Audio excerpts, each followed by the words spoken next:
Eastern European countries, you find the folk come to church early Sabbath morning, they sing and pray till Sabbath school time, and then they go right into the 11 o'clock hour. After that, they go outside and eat a sandwich, come right back in and study the Bible together until another sermon in the afternoon. They will preach you almost to death in those places.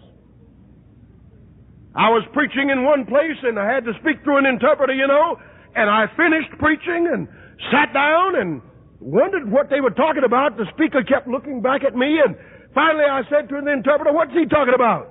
The interpreter said, "Well, he's just telling the people that you didn't preach long enough, so they'd like to hear another sermon." And I had to get right up and preach again. I'd love to see that day in America where we are affluent and comfortable and have everything and can hardly wait to get home to our air-conditioned houses and our stereos. Now, we're going to get over it, We've got a nervous jerk of the left arm whenever a preacher stands up.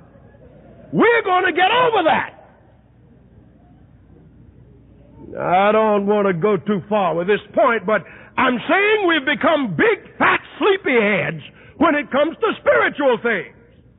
And yet people seeking this physical power got along on 2 or 3 hours of sleep a night.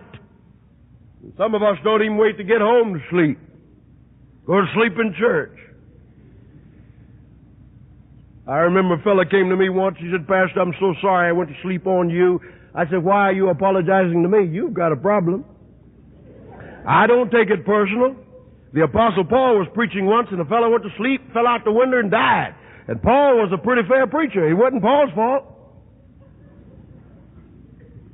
We better wake up.